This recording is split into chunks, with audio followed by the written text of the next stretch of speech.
Welcome to the Black AF1 Pod. I'm your host, Roy, and my extremely happy, giddy, excited today co-host, Raina! I'm like actually on a vibe today, guys. I'm so excited to do this with you guys today. Like after this Canadian Grand Prix, like it's been a good week for me.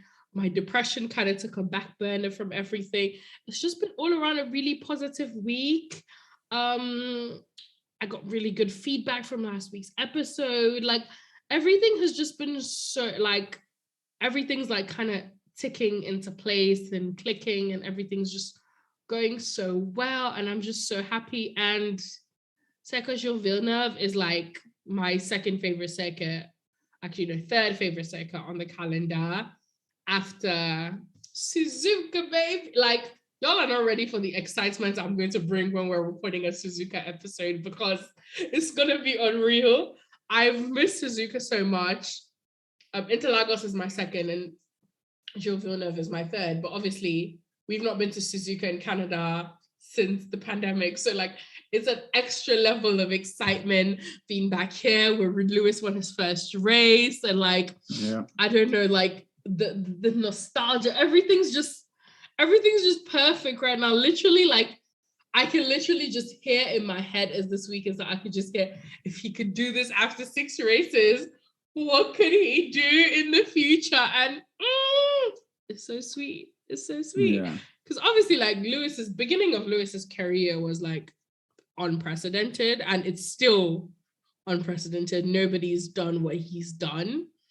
It's pretty much Max, epic. He's the youngest. Okay. Did Max? No, it was a joke. It was a joke. No, I know. I was responding to the joke. Like I remember, like obviously Lewis was on the podium for his first 9 races, and his 10th race was the European Grand Prix, and he had kind of like a stinker. He ended up 9th, but obviously back in the days, 9th was like off the points. Yeah. But like, and then obviously off the points, off the podium, and he was like, where am I supposed to go? Because he did not know like Parc Ferme rules outside of the podium. And like, oh, and for me, a lot of it, I actually cried at the end of this race because a lot of it for me was seeing the happiness in his eyes, especially after like the issues last weekend with the backache and everything. And then like how Friday was just a shit show and like the off-camera moment we saw with him being vulnerable and just like the car being awful and him just going, this is the worst car like I've ever driven around here. And it's like pretty much undrivable. Like getting that podium was so, and getting that podium on merit really, like, yeah, he didn't get any luck going. Obviously Perez DNF'd, but like Perez wasn't ahead of him in quali anyways. Neither was Charles. So like nobody ahead of him from grid to checkered flag had to retire or anything, and his pace was really good, and like he showed Russell levels, like everything was just clicking into place.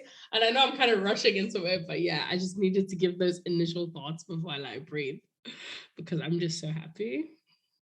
Yeah, no, it was nice to be in Canada, and then I was super sad that I wasn't able to go because originally I wanted to go. Yeah, Roy had wanted to go, but obviously Canada had issues with like available ticketing this year because they hadn't been in 2019 and they had sold tickets in 2020 and they had sold tickets. Same thing last year. So like there was like a carryover of tickets. So the available tickets to be sold for people who wanted to go this year was so little because everybody from like last year and the year before were going. So it was mad.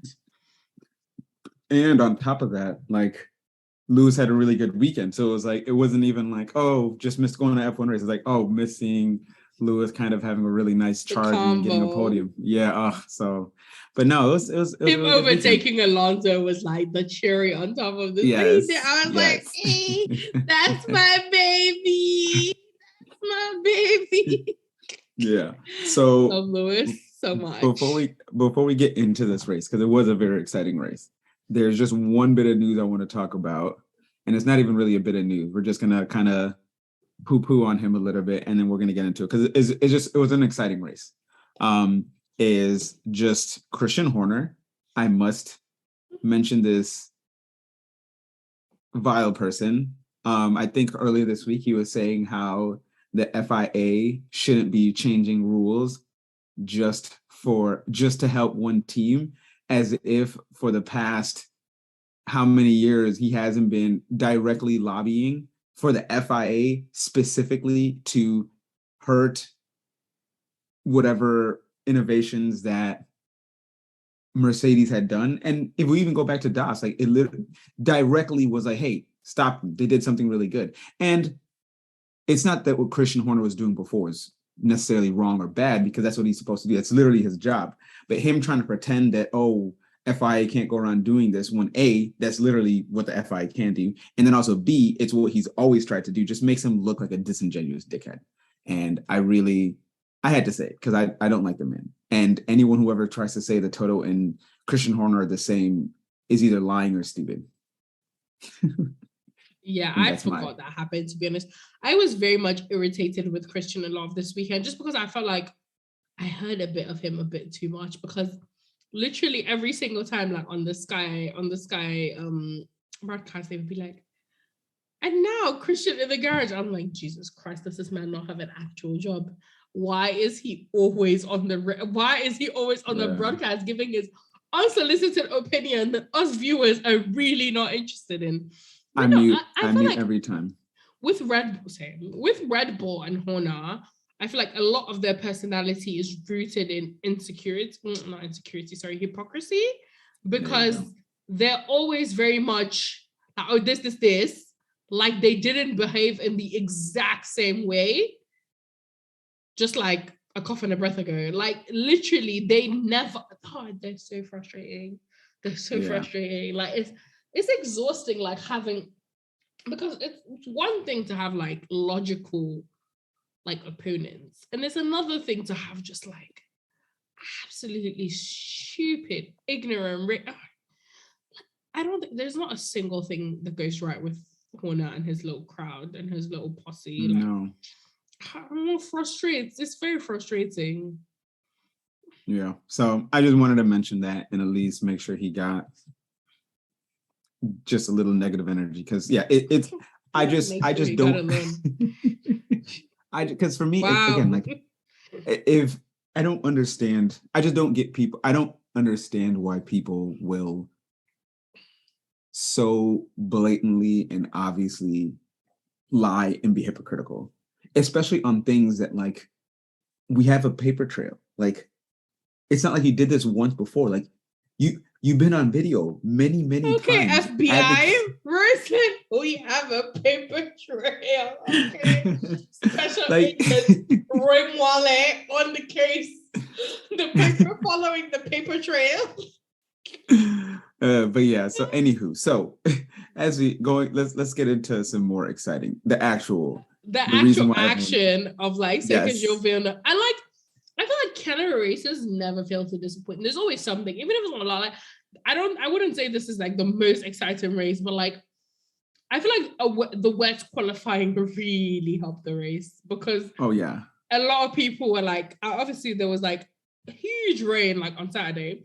But obviously, I would say, like, concerning the wet quality, the most surprising thing was probably the pace of the Aston Martins in free practice 3. I don't know. You were obviously still in New York then. Yeah.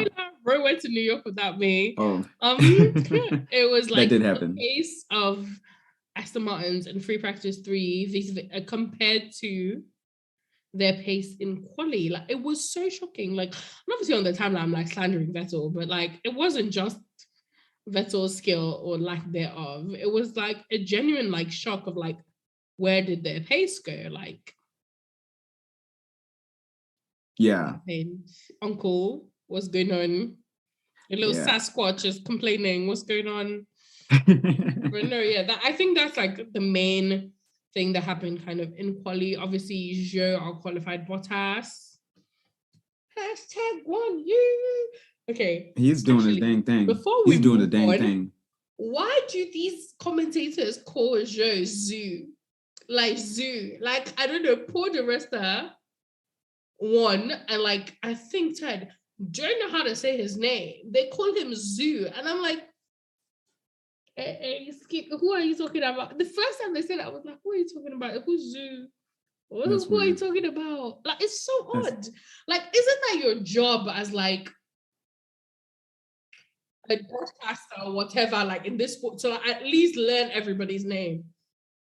yeah. Or at least if you're gonna like say somebody's name incorrectly, at least let it be like an accent thing and not Not like a just I'm not butchering. trying. Yeah, because at that point you're not even trying. Zoo, like Joe, you can make they can make that sound.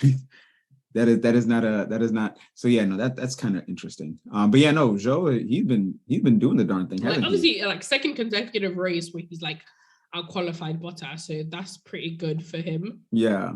And And we know Bottas is a good qualifier. yeah. So Okay, yeah. Not in the wet. Like just before the qualifying started, like someone was doing like a ranking of like top wet weather racers, and they had like Lewis, Max, Bottas is not and one of then them. they had like Bottas, Perez, Vettel, or something like. And I But was like, Bottas and Perez, like literally, I was like, this is like even before qualifying started. I was like, Bottas and Perez, question mark, question mark. Even they wouldn't agree with you, like. Like yeah. literally one thing about like every teammate Lewis has had in Mercedes before George is in the wear, like Rosberg and Bottas, 0%. 0%. They cannot do anything in the wear. Oh Lord. Lord. Nah. But yeah, no, qualifying was very interesting. And then on top of that, George Which had I some guess is very the main interesting. talking point of quali, like from the top of the Yeah. grid was like George thought his witch doctors that has been powering him through this entire season with his good luck will carry him with a slick tire, like that was clearly a wet turn one and a wet turn two. Honestly, yeah, I don't actually think that like I don't think that like going slicks was the wrong choice. Was Mm-hmm. like, no, I don't think it was like a far out choice for anybody else but George, Max, and Alonso and Sainz. Because they were the four people who were like in contention for like front row slots. Everybody Yeah. else, it was kind of like, I have nothing to lose, so might as well. If Lewis had gone for like, because obviously the setup Lewis had was kind of deficient in the wets. So if he or like Ocon, Ricardo, Joe, whoever went for like the slicks and was kind of like, oh, gamble, I would have understood. Yeah. But George going for it when he clearly had the place for P2, I was like, bro, that is the dots you're trying to connect and not connecting for me. The math isn't mathing. Like, I just think he got a bit too cocky. Did you You see his think like it? post race into post quali interview where No, he was no, like, I didn't. where his post quali interview, he was like, yeah, you know, he obviously because he had he went into the war like ton one, and then he was Mm-hmm. like, yeah, but even that he was like only 4 tenths behind like P4, and like he thinks he could have, which is obviously where Lewis went. He was basically throwing shade, and I was just, and obviously a lot of the TL people were like, oh, I don't like Georgia anymore. I was like, welcome to the club. Welcome to the club. They were like, oh, it's looking like I'm not gonna be like Team Mercedes anymore. I'm like, welcome. We welcome all our new members gracefully. Come Yeah. and let us be haters together. But yeah. Yeah, I mean, I didn't see that. It doesn't really change how I feel about him because I'm not pro or anti Yeah, I George don't in think any you're way. not really, yeah. Like I don't really like if he does well, good job. If he does poorly, like I don't lose any sleep. Like Okay. I just want Lewis to do well. Is really how I feel As about it. we are recording this right now, guys, this is a live transmission. Alonso Yes. has received a 5-second penalty for weaving on the track and is down to P9 from P2 on the grid. Can I say in the mud, ladies and gentlemen? In the mud. I was gonna bring that up. I was gonna bring that up once we Yeah, no, got to it, but literally, that's it's just perfect. the notif just came up on my phone, and there's already people in my DMs going, by the way, Alonso's in the mud. Alonso's in the mud. And I'm just like, Yeah. thank you, ladies and gentlemen. Like, thank you. But no, I love to see Alonso fail. Like, it gives me a little bit of dopamine, you know, like I just inject some. It's like doing drugs. You just feel so Yeah. happy. without doing the actual drugs. So yeah, as we switch now from qualifying into the main one, then we'll just go straight into Alpine and Alonso. Yeah. But what's your 3-word race review? 3-word race review. It's about damn time, and I know that's 4, but that's it. It's about damn time. Yeah, it is. Mine was. Oh, side note, that's what I'm naming the episode. It's about damn there you time. go. Don't forget it. And then mine would be. I need you to remind me. Yes, I'm gonna forget. What mine is? More pace signs. The thing is, yeah, I actually think Sainz had pace. He just couldn't. He needed more execution. Isn't that he needed more? He just needed to not be Sainz. I just think his execution was poor. Like if at this point, he needed just get more pace. Obviously, he needs to. Yeah, I get what you mean. Because like, bruh, like he was like within 5/10. Yes. Which I feel like at the beginning of the DRS zone, if you're within 5/10, that's a decent amount for you to be able to overtake. But honestly, for me, I feel that if we're gonna jump before we start discussing Alpine straight away, I think Sainz's issue and result was on Ferrari. We can discuss that later, but I think I blame Ferrari, not Sainz. Yeah, no, fair enough. Anyways, Alonso and guys, I have 2 words for you. I have only 2 words. Like I'm not that kind of person who gloats when my enemies are suffering. Like that's just not my personality. I'm a very logical person. I analyze the data and I speak very critically on what is going on the track. 2 words for you guys.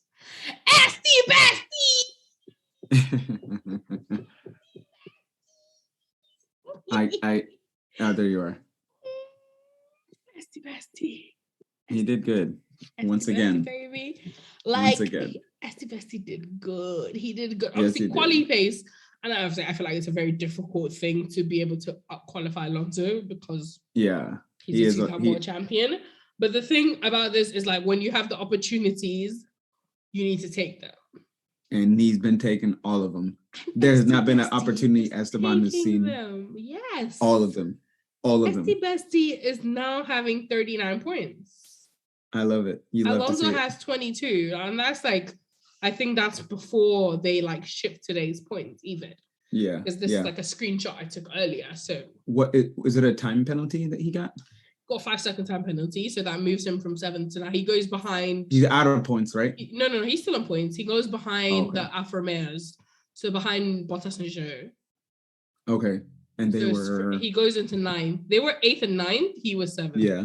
So they go into 9th. But I think interesting was obviously Alonso later had issues in the race. But I think his strategy was very poorly executed. Like, I understood why he didn't like pit in the first VSC. Yeah. But why didn't he pit in the second? It was giving James vowels. It was giving consonants. Like, it didn't make any sense. They were really like, it's gonna be Alonso on vibes, inshallah. Inshallah vibes. Like, I did not understand their strategy. I didn't listen to the team audios, but I feel like at that point he should have called an audible and been like, hey, yo. No, I watched his post-race interview and he said like he was like in agreement with like his team to not do it. The strategy decisions that we made. Okay, so then Rachel asked him like, did you think blah blah blah blah blah, and then he goes, yeah, I agreed with like, because at that point he gave like a silly excuse that I just So then there we go. So then it's not even the team, it's him. He's just both of them. He's just as stupid. Exactly. So he deserved it. So he's where he is because of himself. At first I almost wanted, but I would not feel bad for him. But I almost wanted to feel bad for him because like, oh wow, he really could have done better, but his team kind of like screwed the pooch. Nope, he was an accomplice on that. And so he gets what he gets. So Ocon, once again, and he had the nerve to get mad at the team for not letting him beat pass Ocon at the end when they gave the team orders to stay. He was like, You put yourself Yeah, there. I know. The thing is, he didn't even say. For me, what was really cocky from him, he didn't even say, "I have better pace now." He said, "I have had better pace the whole weekend." Who cares about the whole weekend? Yes. As F1 pundits like to remind us, and Mercedes Twitter accounts, points are given on a Sunday. So I don't care what you've done the whole weekend. Like, he's like, I've had 100 times more pace though. I'm like, yo, clearly this is where Max Verstappen learned his whining from, because bruh, shut the fuck up.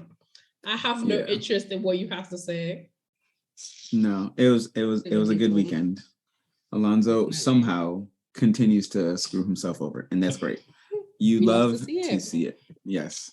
And then Alfa Romeo, we talked a little bit about Zhou during kind of talking about quali, but in main race day as well. Like obviously he ended up behind Bottas, but that was just kind of safety car kind of screwed him over. Like Bottas got lucky with the safety car, but still he held on to Bottas like the last 15 laps after the safety car, whatever. He finished like less than 2 seconds behind Valtteri. Like I'm very like, I would be one to admit when I'm wrong. And I didn't, like obviously you don't watch Junior Series, but from me that I don't rate Joe. So for me to backtrack and say he has been performing well, and obviously this is his first points finish since Bahrain. Oh, yeah. Okay. But he has had decent performances. Like this is just when the things have aligned. The thing is when you're in a bottom team, things just have to align for points. Yeah. And like everything has kind of aligned for him today. And he took advantage. Obviously, he got lucky a bit with like, he got stuck behind Stroll for the longest time because of like the strategy that Stroll was on. Stroll Bottas were like obviously on the same go super long until like Jehovah comes to save you from your from your initial stint on the hard tire.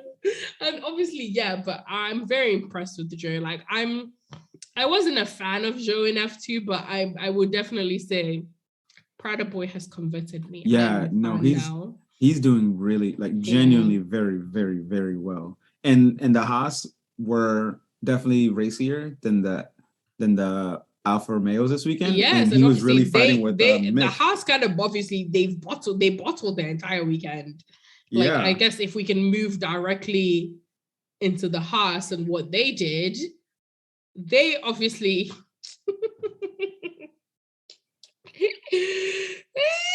karma is such a sweet thing. Because since K-Mag crashed into Lewis, he's not finished in the points. In fact, this is the first race where he's crossed the checkered flag. And he came in dead last. Like this is the first race. And he had contact with Lewis again. When I say we serve a one true living God, and on a Sunday, the day of the Lord for y'all. It's not my day of the Lord, but it's y'all's day of the Lord and Lewis's day of the Lord. You cannot just come and fight us and expect there to be zero repercussions. Repercussion. There you go. You got it. Yes. Yes, ma'am. You cannot expect there to be zero repercussions. Like literally, since he did his fuckery in Monaco, it has been DNF. And today, 17th out of 17 drivers that finished. He finished behind Latifi. If that is not a sign from God that you need to beg for forgiveness. Yes, he did. What is? How are you finishing behind Latifi? And I don't know how he ended up behind Latifi, by the way. I don't Because either. even after his like whole changing everything shenanigans, he was ahead of Latifi. Because I remember texting someone and going like, Latifi first to be lapped. Who's surprised? He must have gone to the pits again. I don't know. At that point, I these days I don't pay attention to like the bottom 5 much unless there's actually cool Roy's really like happening. If you're not competing for points, I don't know you. I don't know who you are. Like, don't talk to me. Don't talk to me. Yeah. I think we should move into like AlphaTauri, who have had a dreadful week. Oh Lord. Like, I didn't even see them on track, by the way. Like, obviously, Tsunoda had his things. Penalties. And then in the race, he decided to transform into 2021 version of Tsunoda. and just drive into the. Like, I was like, bro, where are you going? Your tires are clearly cold. I don't understand why you're attacking the corner with that much vim.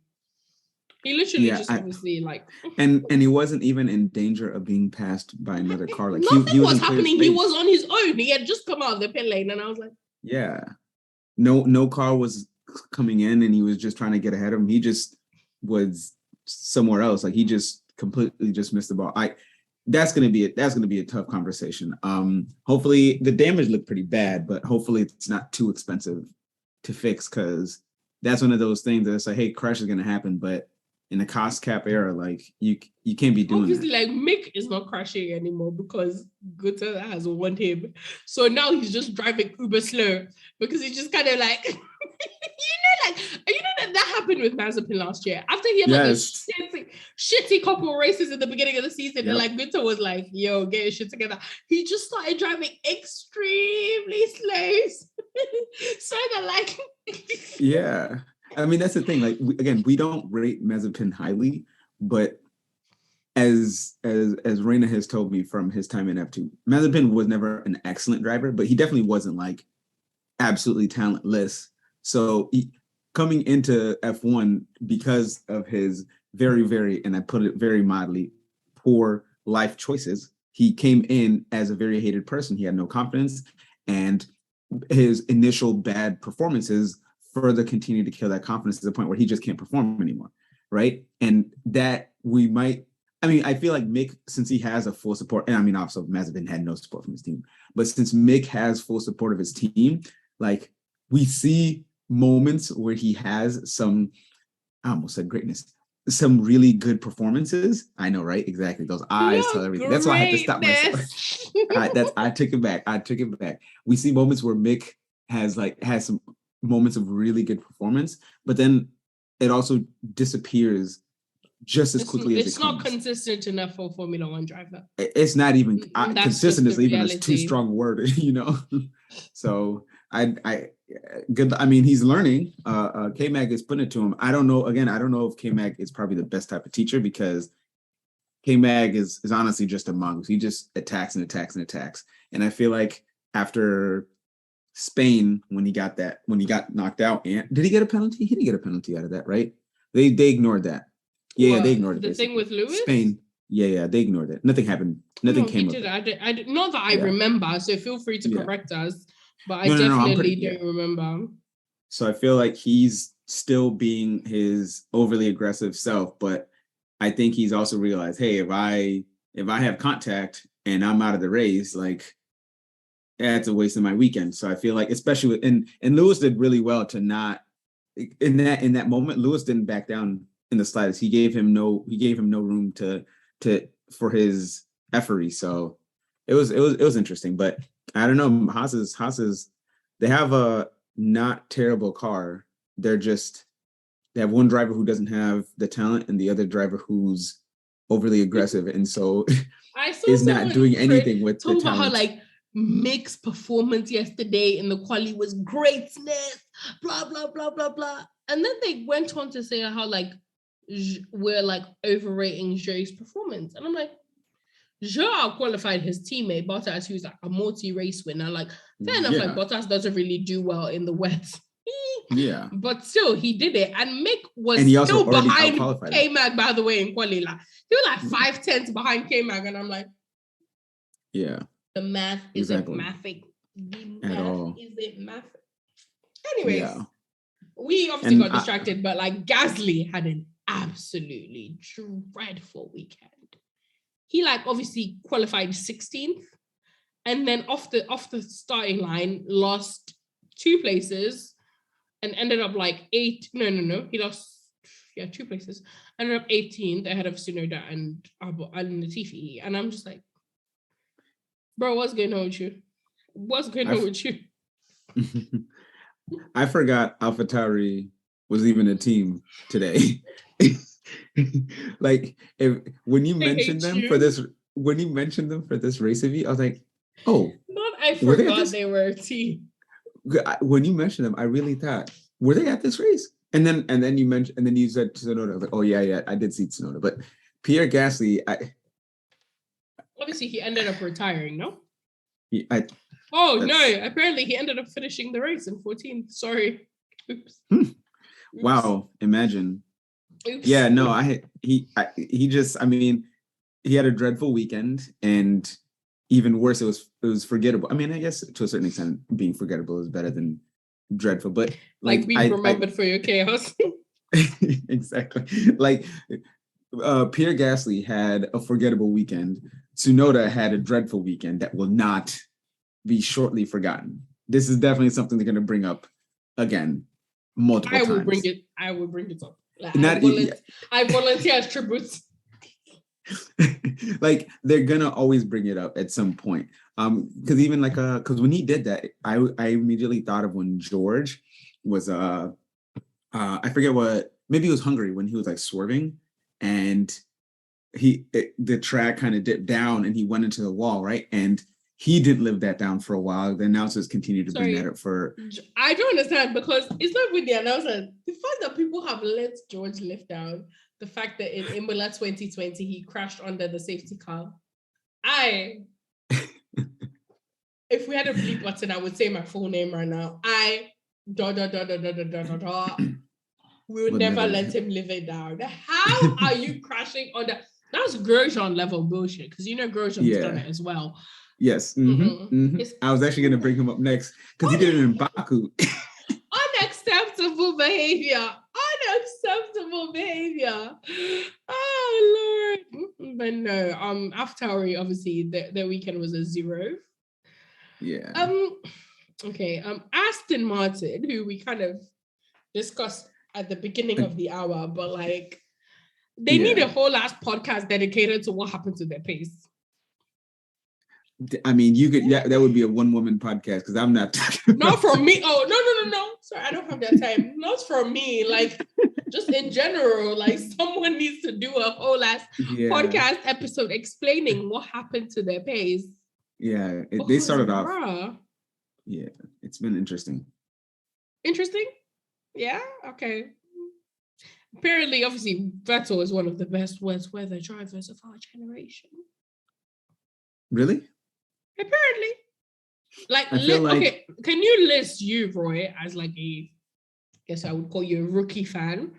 What is one wet weather masterclass from Sebastian Vettel that you remember? Ma'am, I have no idea. Exactly.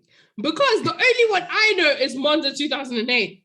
That's the only one I know. And that's because like he was in the AlphaTauri Toro Rosso at the time. And that was an amazing performance. And he was like in his second year in F1 or like his year and a half, because he kind of did a bit in 2007. Beginning of his career was weird. But literally, that's the only, obviously, where he got his win. And that was like AlphaTauri's last win until like Gasly. And like, other than that, but they will continue to tell me that this man who on lap 52 of the German Grand Prix 2008, while in the lead on his own, while his championship contender opponent was starting in 14th, went into the gravel unprompted on his lonesome. Nobody paid him money.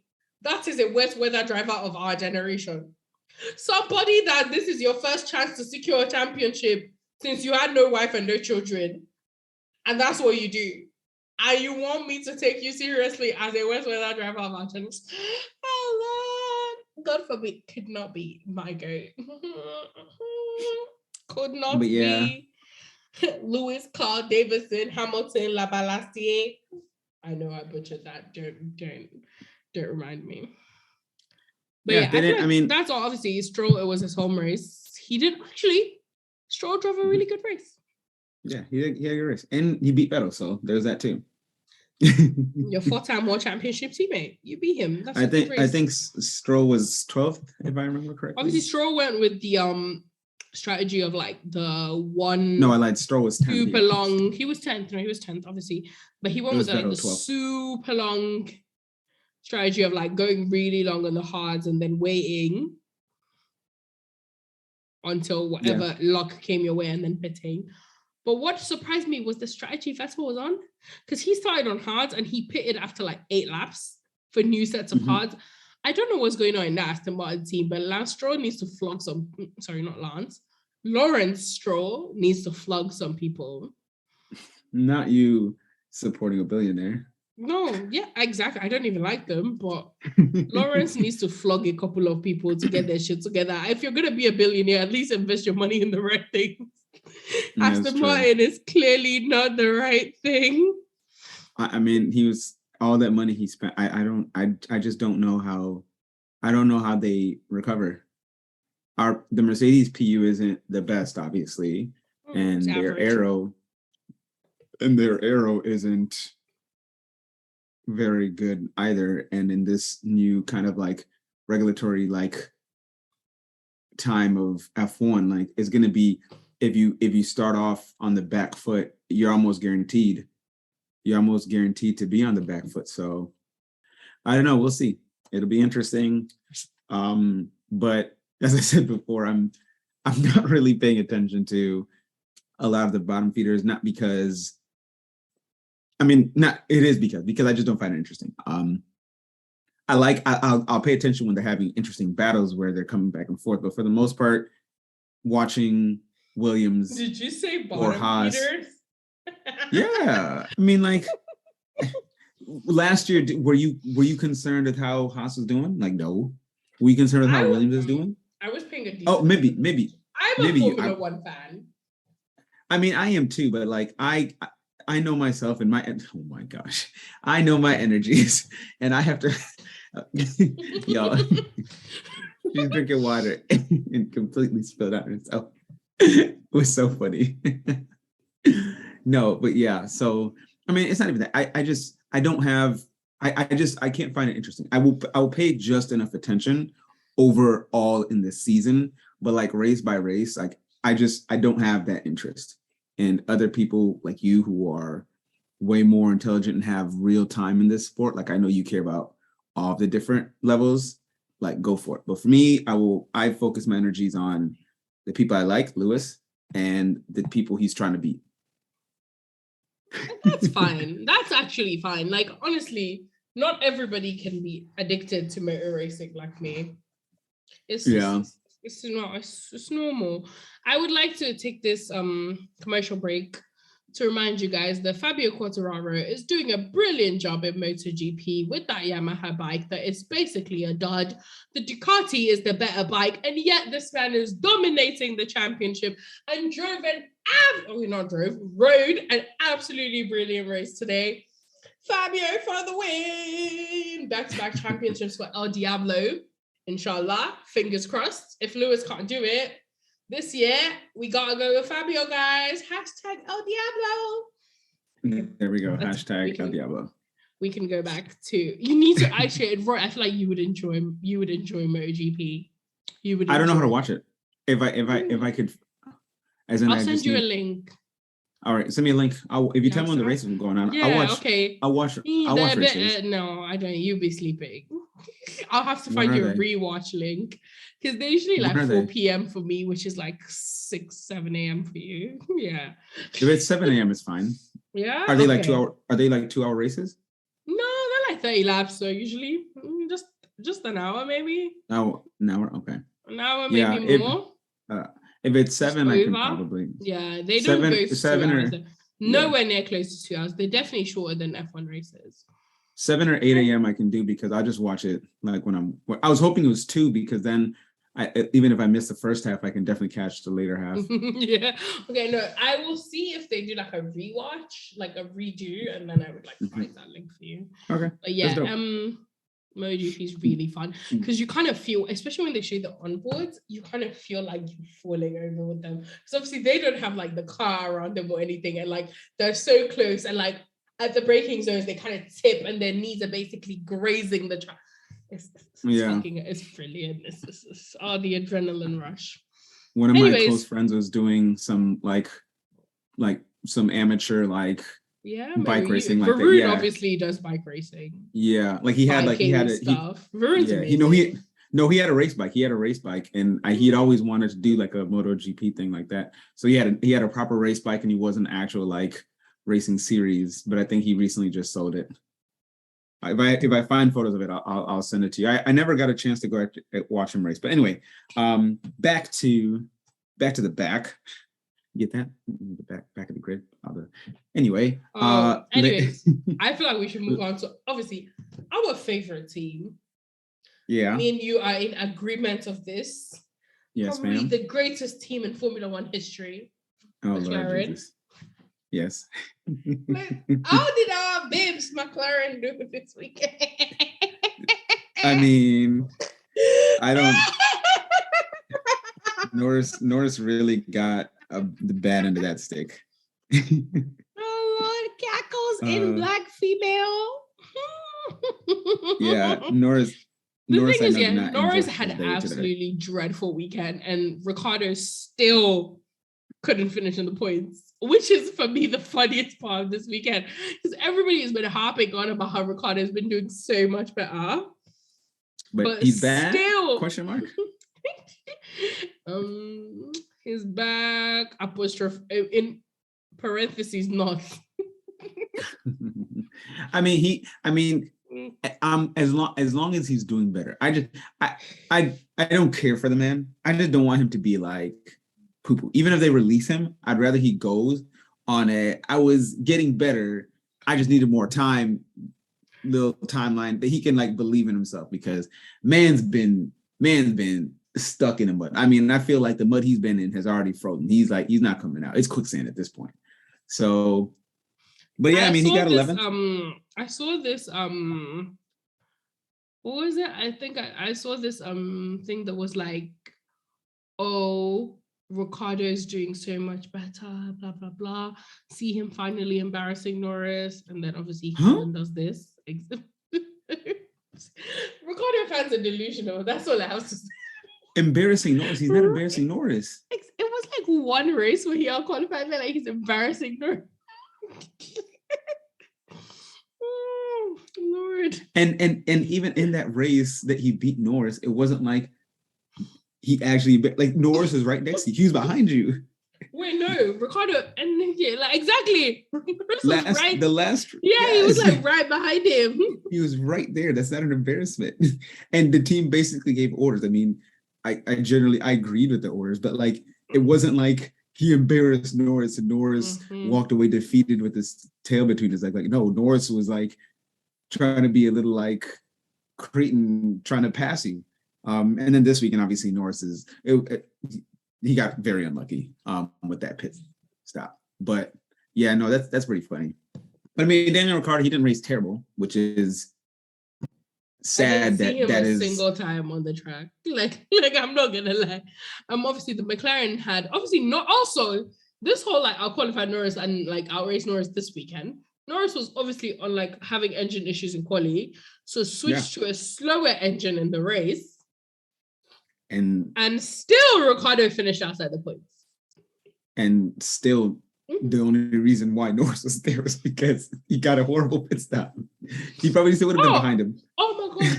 I even forgot about that. Yeah. That's the only reason why Norris is that far down. That someone said it was like confirmed Ricciardo is going to drive for McLaren next year. And then it goes, but will it be F1, FE, or IndyCar? Oh my God. I don't even know if they do that. I feel like they just bought Mercedes team in Formula E, so they. Oh do. Yeah. And obviously, you think Ricciardo will go to Formula E? No, I think IndyCar or NASCAR. I think is. You think he wouldn't leave? You think he wouldn't leave the sport and just go do other stuff? Try and be like NASCAR or IndyCar. That's the other stuff in here. No, be a watered down version of Lewis. Just leave. Oh no, he doesn't. He doesn't have the. I think he could do like something in America for a couple of years and then have the like quote unquote clout to kind of because he on the board of like a few like just go do the corporate retire and just be vibing. But I feel like we're racing drivers, especially when you haven't achieved as much success as you thought you would when you were younger, it's hard to kind of just quit the sport completely. You kind of because everybody obviously thinks they're gonna be the next Senna, Schumacher, whatever when you're a kid, and then you turn out to be the next Magnussen. Yeah, that's rude. I'm sorry. That was great. That was the actually not Magnussen. I guess Magnussen is the next Martin Brundle or whatever. Okay, also, I Anywho, need Martin Brundle to retire. That is just before we proceed. I need a commercial break to tell you guys Martin Brundle should not be doing that grid walk anymore. It is the most cringy, uncomfortable thing I've ever watched in my life. It's just so uncomfortable. Like, why are you speaking? And like, he's like, hey, can I speak to you? people It's love like, it. The fans love it. what people? What fans? I've They all do. I'm telling you. I just see no, compilations about it on YouTube, no and compilation. I'm trying to tell you, like there are videos people Sorry, just saying, but "Look how like awesome Brenda is." So, um, Red Bull. yes, Red Bull, ma'am. Gosh, Red Bull, like as we said last week, I don't like to praise these people too much, so I don't want to hop on. Red Bull are the best team on the grid currently. Like that car is everything's working ridiculous. for them. But obviously, today's situation with Perez shows us that they still have reliability issues. So hopefully that will before Max in the next couple of Yeah, races. when in this and in fact talking about the Red Bull car, it reminds me something that Horner said about Mercedes team last year, especially when we were getting to Spain or just around that time. Because the Mercedes had better straight line speed than the Red Bull, and Horner said anyone can drive fast in a straight line. Like it's all about the corners. And now, I and now remember that when the Red he said it in Jeddah, and then obviously yes, Max crashed. yeah, exactly. Like he as if he was trying to say that Max is no, it's fine. He was trying to say I that laugh Max is like an better. African uncle that's been at the pub for like too long. No, yeah, he was trying to say that Max was better than Lewis because Lewis has a faster car in the straight line, but when it comes to the more technical side, right, that whole kind of like technical versus I can just drive really fast straight. And now the Ferrari tends to be the better car in like low to medium speed corners. And the Red Bull is the straight line car. And I guarantee you'll never hear Horner coming out saying, yeah, no, it takes more skill to drive better in the It's slower kind of corners. like Enzo Ferrari's thing with like, oh, if you have a good engine, nobody cares about aero. But no, I'm definitely like, I think Horner's a piece of shit, and I think obviously everything's going right for Red Bull right now, and like obviously they're due a little bit of bad luck. I think Perez got really unlucky this entire weekend because everything that happened kind of wasn't his fault. But as a conspiracy theorist in our group chat said, maybe Red Bull just fucked up Perez this weekend, so like his gap to Max would increase. That's pretty funny. That's pretty funny. They're like, how dare you not give Max the toe last race? Boom. No race for you. No race for you. Forgot that it happened. Let this be a reminder. You always toe Max, even if you have pace. No, I mean, there's not too much to say. Max drove fine. Honestly, to me, what is more telling was how, because we kind of alluded this at the start, how well Sainz was driving. Because Max, I think we can all agree, Max is easily a better driver than Sainz, and I think we can agree that the Red Bull is the much better car. So the fact that Sainz is able to put out that much pace, it could just be the track, could just been Sainz having a good day. But I was actually shocked that Sainz is able, because Max did actually get out of DRS range with Perez. And I would assume, I'm not Perez, Sainz. And I would have assumed that the team might have told him that. And so that's something he would want to like keep doing. But Sainz managed to get back into DRS and then cut it back even closer. So shout out to Sainz. I think he raced well. He just needed more pace. Like he didn't have this right. He didn't have the necessary skills to make a move. So he just needed a little bit more pace and he would have been there. Anyway, moving on, I think perfect time to kind of get into Ferrari. Sainz also did actually have a chance because I think on lap 68, Max, I think, went a little bit wide and his tail kind of got a little squirrely, and Sainz got way closer, but Sainz went really wide, really deep into the turn and basically kind of killed his entire momentum. And from there, he choked it. So he had a moment, and that was probably his only moment, and he kind of choked it there, and he was never going to get another chance back. So, but either way, he still drove well. So shout out to him. I'm gonna give you a question to ponder. If obviously Leclerc was the one who was like in the position of Sainz. Do you think he would have won the race? Yes, absolutely. Okay, because I think no. Really interesting. Why? Well, I want to obviously hear Leclerc has the stat where he's never overtaken for the race lead, so okay, that's I don't rude. think he's never though. He's never. No. I don't mean rude in a bad way. That's not a bad He's reason. a I say pole this all to the time. checkered flag kind of guy. Like he's a grand slam, just fitting. I'm either dominating or I'm crying in the background kind of guy. Yeah. But no, actually, fun fact: Leclerc got driver of the day, which I'm just like, yo, what? Yeah. What? This man was stuck behind all the drivers for like an eternity. And like obviously there was a lot of hype over like Leclerc starting from the back. And Leclerc fans on the timeline were like, yeah, this is his time. You know, Brazil 2021 is gonna be upstaged. Why do people just it was easy? Who is their daddy? Who is your daddy? It's not just that it's not just that they thought it's easy. Like they really, I think people are really delirious and don't understand just how impressive, like what Brazil was.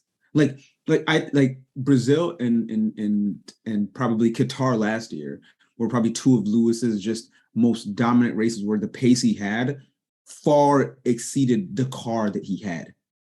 Qatar was a very boring race, but like it was just that's funny. She's basically saying they're smoking some crazy stuff. But like Lewis's pace, again, when he went back to an older engine at Qatar last year, his pace, the team was like, yeah, we don't know. We don't know where this is. Like we can't, our machines can't calculate where he's getting pace from. And so people are just thinking that Charles is just going to go. Even Lewis himself, as great as he is, cannot pull a Brazil out every weekend because you really have to be in a completely another level, another mind frame. Like you just have like your body is ready for it. Like, you know what I mean? So like, yeah, that's wild. I think Charles just got it because honestly, it's like the same situation. And people love recovery drives. He's starting 20th. He has a new engine. Mm-hmm. And like he only got 5th because of that last safety car. Pure pace alone, he would have finished 9th at best. Yeah. 9th at best. He had an awful rate. Yo, if we used to rate by like letter grades E. Also, can we just address how Ferrari never know, like, sorry, we need to talk to their strategists because why is plan A never the plan you're going for?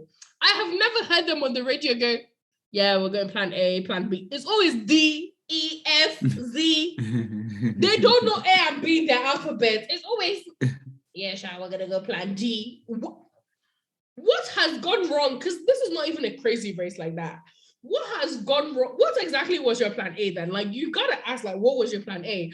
Because if in like a mediocre race, you're already switching to plan D, what has been happening the entire race? Like I saw Nacho said, maybe they lent James AEIOU to Ferrari this weekend.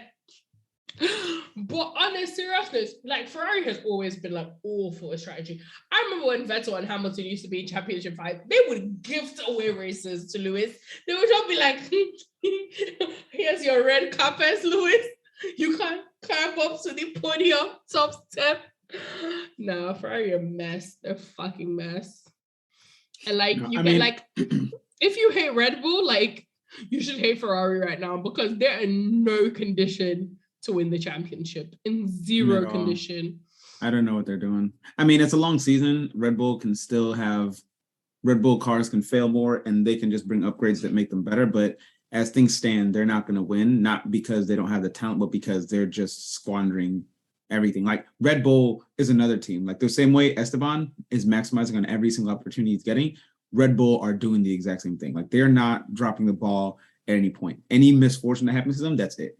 But they've not been in a good position and then just somehow threw it away. And maybe that might happen, right? Like, but till that time comes, like they're doing exactly what they need to do, which is really, really, really, really frustrating. But I don't know. We'll see. Hopefully Ferrari can kind of get the thing. No, but I think Charles would have been able to beat Max, because I don't think there's been a single moment this season where Sainz has had more pace than Charles. Like outside of like a single lap The qualifying thing thing. is, I'm not doubting his pace. Yeah, I'm doubting Yes. his overtaking ability. No, I go back to Bahrain. But I get what you mean. I mean, see, but even Bahrain though, like they went back Max and forth. ended up DNFing. Like if I feel like if Max hadn't DNF, he would have won that race. Maybe, but they also had a faster car. That's the thing. And they do still have a faster car. I'm just going off of the fact that if Sainz today could be that close, maybe whatever tires they had were working better. And but like also, I think in that same Charles position was struggling to pass Esteban. So fair enough. Actually, that's a great point. But didn't was Esteban in a DRS train or no? I can't remember. It might have been. No, he wasn't, because he was like 10 seconds behind Russell. Yeah. Okay. He wasn't in a DRS. Like I get it, but like also, I don't rate Charles's ability in overtaking. Like I rate him as a driver, but like I don't think his overtaking is like his best. I think overtaking a different driver is very different than overtaking Max in the fastest car. But Charles did actually have some dope overtakes. Like he fed so many dummies today.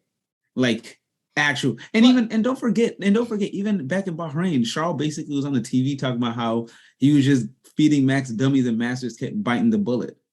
So I think Charles' biggest detriment is the fact that at any given moment he just might spin or just do something stupid. I think that's his biggest issue. You see, I think Charles' biggest detriment is he's taken too many lessons from Sebastian Vettel, because it's like playbook. It's playbook. Yes, playbook level shit. When he was Vettel's teammate, I think he learned the wrong lesson. I didn't say it. It's not me. Someone said it in it, not me, but someone said it in it. I agree with it. I didn't say it, but I agree with it, but I didn't say it. No, yeah. So I mean, anywho, Charles. I mean, I think Charles. I give Charles a higher grade. I don't think he was the best. I think the reason he got driver of the day is purely because he went from 20th to 5th. But he really was stuck behind cars. I give his race a B, just because he did manage to get it up there. Luck or not, he managed to get up there, and it wasn't like especially good and wasn't especially bad. Sainz, shout out to Sainz. Sainz did really well. So, anywho, we can quickly close on Mercedes. I don't think there's too much to talk about. Mercedes Benz. Okay, so I think you should have said what you have to say before I like monopolize the conversation. You sure? Yeah, go ahead. You go first. Yeah, no. So with Mercedes, I don't have too much to say about them. I think they came in this weekend. They did what they needed to do. We already quickly talked about them briefly when we were talking about qualifying. But they had their car starting of the weekend was no less than a shitbox, and they managed to get it to a place where it was rather consistent. And Lewis genuinely looked happy. Like, obviously the podium makes you more happy, but he looked happy with the car that he was at least able to drive, especially from where it came. So I think they were very consistent. They weren't amazing, they weren't terrible. So no, good job Mercedes, and hopefully like we get now like pace improvements, not just consistency and not a terrible ride. And also let's not have weekends where we're basically at the bottom and have to like, because I'm sure those were a lot of sleepless nights and hours in their hotel rooms, thinking, pondering, and trying to figure out what they could possibly do from that Friday till race day, what they could possibly do to the car to get it, or not even race day, qualifying, to what they could do to get it in a position where it can actually be contending to be the third best car. So anywho, that's all. Okay. Mercedes-Benz Petronas. All I want to say is, I don't even think you guys have brought a good car. All I know is you guys are paying Sir Louis Carl Davidson Hamilton, son of Anthony, brother to Nicholas, money. And that is why you're getting results like this.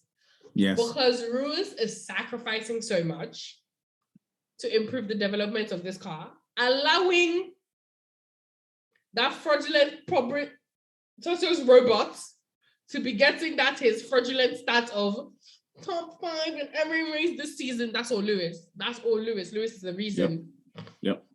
And he's consistently putting in the hard work. He's showing his emotions. You know, sometimes he's sad, sometimes he's happy.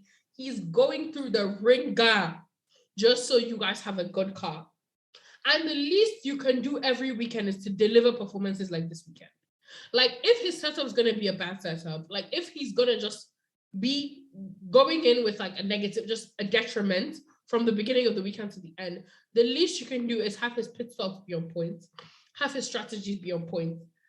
As we have seen this weekend, it's not that difficult. It's not that difficult. Like, you need to consistently deliver, because you can't have the same person who's sacrificing so much be the same person that's consistently getting shafted.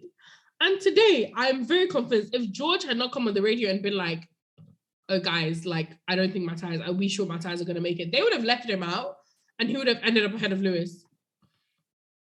Mm-hmm.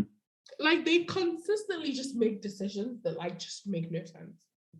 Make no logical sense. But today was a good day, so we're going to be happy. We're going to celebrate. Like, I literally shed tears, as I said at the top of the episode.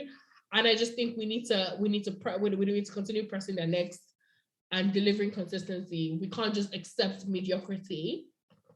We need to want greatness, because greatness is what we are on the brink of. Yeah, exactly. But yeah, no, seriously, like, we need to be very serious as a team. Like, they need to get their shit together. And I think this weekend was a positive step. And like, I guess if you remove Monaco and Baku and you just do Spain, and then this weekend we're like kind of on an uptrend, but like, obviously next time coming around in Silverstone, and I don't want to see anything but a W. If Max wins in Silverstone, I'm gonna be very upset. He's gonna win Silverstone. No, I need Leclerc. If Lewis cannot win, I need Ferrari to win, because at least we've seen Ferrari win in Silverstone in the last couple of years. But after everything that happened last year, I can't have Max winning, because there's going to be so many annoying people on the time. I'm going, another beautiful reason why I'm not on Twitter. Thank God. We don't need that. We don't need that. But yeah, no. So on Twitter, someone called Roy followed me and was like replying to my tweets yesterday, and I was like, oh my God, it's Roy back. But then it was not. Oh wow. And something you were mentioning, and I really did want to talk about it as well, or just quickly mention it briefly, was that a lot of people always keep on complaining about how Lewis is going to do a fast car and he didn't do any development of it, which just practically is not true, because every single moment, every single day that you're driving that car, it is being developed, right? Even if it is not even if when you walked in, it was somebody else developed that car, from then on, if you are that main driver to where it goes in the future, if it's getting better, it is directly as a result of your efforts on that car. Yeah, and you. This year more than any other year, we have it thrown in our face, because the team have said they are driving two different cars, and George is driving the setup that the team and the engineers have all kind of like run their mathematical formulas and blah, blah, blah, blah, and this is what you're going to do. And then Lewis is doing the, hey, I'm going to try all these offshoot things. Let's think outside the box, whatever that is. So when we go into our FP1s, FP2s, FP3s, and then even quali, then the main race, I'm going to run a slightly different setup, and then we'll kind of like synthesize and get to a good place near the end of that weekend. And so Lewis is very specific, like kind of you're saying, he is taking a hit in his own thing, and that's allowed George to be very consistent in a lot of his pace. And so when this car becomes good, because I'm going to choose to have that faith and hope and trust. Like I will believe in Lewis until like he's completely done. So like when this car becomes good, when this car is amazing and phenomenal and is taking it to Red Bull and Ferrari, it will be because of Lewis Hamilton and not because of George it will be literally because of Lewis Hamilton, because he is the one who is actually pushing those boundaries. And I have no doubt that a lot of the things he's done, they've been able to cross off things like, hey, this is not doing anything for the car. And I think, hey, we tried this. So no. So I think I think without a doubt, he's always developed that car. And this year, we're actually seeing it in real time happening. And so it'll be super dope when this car gets there. And no one can ever say this wasn't, well, they're going to say it. But we will have evidence that it is They'll because of still Lewis say Hamilton. it. We'll still have evidence, and they'll still chat shit. Like Yes, but at least for me, it's nice seeing. It's nice to be able to know in real time what's happening. Right, we know development's happening, but at least now we know when we're going to the weekends, they're having different setups, and so real time we're seeing development. We just haven't seen the fruits of it, and if we get a good car before the end of the season that can compete with them, we'll be able to be like, oh wow, like throughout the season, and maybe they I think with their YouTube videos, Mercedes, AMG, Petronas F1 team. Mercedes-Benz. Maybe they'll do a breakdown of kind of how like the way in which the development kind of went through and the different like I would really enjoy kind of I almost wish that they could say like, hey, this weekend Lewis's car did a little bit more this and this other thing did a little bit more that. That'd be kind of cool. I think maybe at the end of the season, like right now, they don't want to like reveal. Yeah, exactly. I understand why they can't, but it would be cool just in general. Anywho, I think let's get to the final stretches of the show. So, ma'am, who is your star of the day? My star of the day is Guan Yu Zhou. Yeah, I like that. Job holding the people behind him and do the decent job like putting pressure on the people ahead of him, so that like if there was any sort of situation, he could take advantage of that. So yeah, Guan Yu Zhou is my star of the day. Very nice. Your star of the day, my really Kenyan like co-host. I like that answer, and to be different, I think I will give it to. Well, I wish it could have been more. I'll give it to Carlos Sainz. I think he deserves it. I really, me personally, I've never rated Carlos Sainz extremely highly, and not because really? Wow. I was never. I'm so shocked. I would have never guessed that. No. I like Carlos, and I thought he's good, but like I feel like all those posts saying, "Oh, no one ever gives Carlos Sainz respect." I've always respected Carlos Sainz. Like he's clearly better than Lando. Lando's never won anything over him. Like, and people love to like hype up Lando. So, but no, I think he did really well, especially this season. He's on outside of bad luck. His pace has been non-existent. His strategy has been non-existent, and so to see him actually take it to Max, who I personally think Max is much better than him. That was impressive. So I'll give it to Sainz. Okay. And then bum of the day. There's a lot of options. There are lot of options. Today was an awful day for so many people. I don't want to go the easy route and go with someone who DNF, so I will go with Kevin Magnussen. I think he just had an awful race all around. Like, obviously he had the issue in the beginning where he had to like pit and change his wing and his tires, but I say which like entirely his fault. Exactly, and he obviously never recovered from that. So I'm gonna go K-Mag. And I am going with the low-hanging fruit of Yuki Tsunoda. Oh, I thought you'd say Gasly, because absolutely Lord. not. Nope. Gasly Yuki also Tsunoda had a dreadful weekend. I feel like Yuki had a great weekend as well, up until the obviously Yuki that he did in the war. Yeah, ain't no excusing that. He gets bum of the day very easily for me, and I didn't want it. I'm not gonna judge. I feel like I always criticize your decisions on stuff that are bum of the day. This week, I'm okay with both those choices. That man deserved it. Fraud Watch. So who is still on Fraud Watch for us? We currently have. I'm gonna say Mick Latifi. Mm-hmm. The current choices are Mick Latifi, Sainz, Gasly, Ricciardo, K-Mag. I nominate we remove Sainz. Oh yeah, Sainz can go. Sainz can go. He's had 3 decent weekends in a row. Yeah, Sainz can go for last week's DNF wasn't his fault. So if you do Monaco plus this weekend, he's had 2 decent races in a row. I nominate we remove Sainz. Mm-hmm. And I nominate we add Yuki, just because like I feel like we can't ignore what happened today. Like Yeah. Okay. You It's crashing on just your that own bad. into the wall is just kind of, it's a no.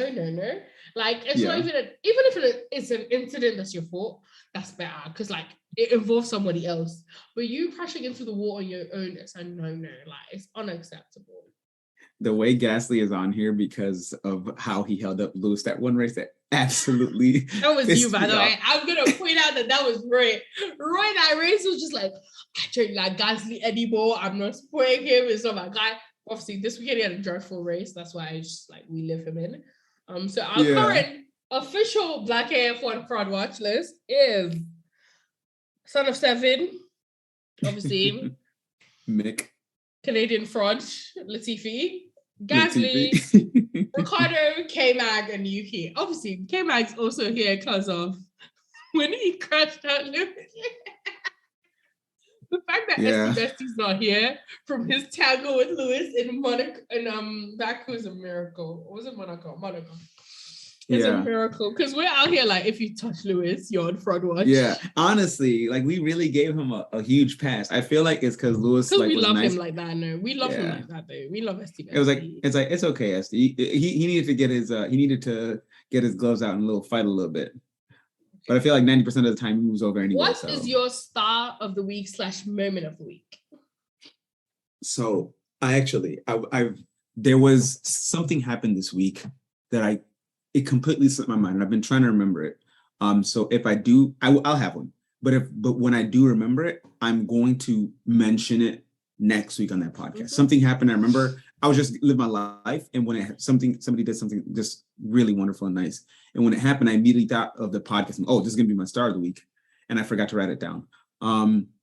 But no, for me, it's gonna be like I think so. Obviously, I went to New York. Not obviously, that I went to New York this weekend. I do. I am jealous. Yeah, so my cousin is an actor. She's actually really, really good, and she's in a play. And so I went to that. It was a black play, pretty much all black cast, and it was very, very cool. And it was kind of just a commentary on just kind of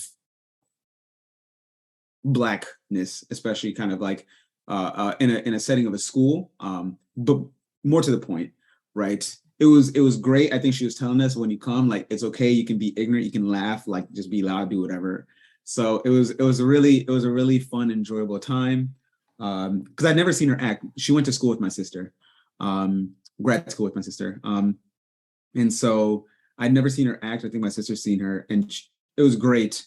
And she did this one thing, and that caught me and my sister off guard, and we were just cracking up, dying laughing. And so after we went out and hung out with some of her castmates, and they were telling us how they knew our corner was like the loudest and funniest, and like they loved it because like sometimes the energy is dead. And so like me and my sister would sometimes whisper to each other because it was a really small, intimate theater. I'll send you some photos. And so like every once in a while certain things would happen, me and my sister might like whisper to us and they could kind of hear us. And they said that we kept making them break character a few times, and they were just when they're kind of doing everything, and they loved it. They said they wish all the shows are kind of just like that. So it was great. So we went out drinking, enjoyed, and obviously saw some of the photos from out. So no, it was a really good weekend. So my cousin and her cast. Also she's on it's gonna be on an HBO show that starts up on July 21st. So what's the name? It's Issa Rae's new show. It's called Rap Shit. But like the eyes, like yeah. So she's gonna be on that. I'm up to date on everything Issa Rae. Okay. Yeah. I'm the president of Issa Rae's unofficial fan club. She's on it. I remember she used to send some photos while she was shooting. Like, so is this your same cousin that like I had like the long ass FaceTime? Yes, that's her. That's her. Yeah. Okay, guys. Just side note, like Bro's cousin is amazing. So basically, after like Batman came out, like I was FaceTiming Roy and he was like, oh, his cousin went him. I think a bunch of them went to go watch it. And then I was like, oh, I really liked it. This was my favorite Batman. And she literally goes from the background, what did she like about, because Roy hadn't gone, he was taking suggestions of whether he should go. Obviously his cousin had gone, like, don't go, it's awful. And then Roy was talking to me and Roy told her like, oh, by the way, my friend loved what did she like about it? Give her the phone. And then me and her ended up on like a 40-minute FaceTime call on like everything. Like we went beyond Batman, like the roles of like Black people in media and like we had a whole ass lot. She is amazing and I'm rooting for her success. Like I can't wait to watch this. I can't wait. I was gonna watch anyways because Issa Rae, but now that you've said obviously she's in it, I'm gonna hype it up on my Insta, on my timeline. I'm so happy. I'm so happy for her. Send her all my love. Like Rose family is now my family at this point. Like no, they're all dope. And her boyfriend is also super dope. He's a really good actor. He's in some big things too. So she told me how like they went to the movie together. She fell asleep. Yeah. No, cool. so that was a highlight. And it was a quick trip. Flew out Friday morning. Came back Saturday morning as well. So yeah, that was my moment / star of the week. Obviously, mine's not gonna make. Obviously, Roy's was like this whole dramatic story that was really great, and mine's just about to be so fucking silly because mine is the announcement that Serena Williams is playing a Wimbledon, baby. That had me so excited, like literally tears coming out of my eyes. Serena hasn't played since last year's Wimbledon, where she had a nasty ankle injury because of the grass. I still blame Wimbledon. And I'm so happy. She's playing doubles at Eastbourne this week with Ons, and she's playing singles next week at Wembley. Oh, I'm literally shaking my ass out of excitement. Like, I'm so happy for Serena, and I'm so glad like she gets to come back on tour. Who knows if like this is like, I feel like every time I watch Serena, it's such a fucking massive, huge as fuck privilege because like, is this the last time I'm gonna watch her? She's the greatest tennis player in the history of all time, one of the greatest athletes I've ever watched in my life, and she's such a fucking inspiration. And her little family is so cute. Her Alexis, a little Olympia, and Quay Quay, and her little dog Christopher Chip Raphael Dow. Like, oh, I'm obsessed. So yeah, my moment of the week was the little like moment of joy that like Serena is coming back on tour, and like honestly, it moved me in ways like if you don't watch tennis, you probably wouldn't understand. And yeah, that's my moment of the week. And yeah, thank you so much, everybody, for joining us on the roller coaster that is Black F1 weekly podcast. And can't wait to talk to you guys next week. And we love you guys so much. Roy? Adios. Bye, darling.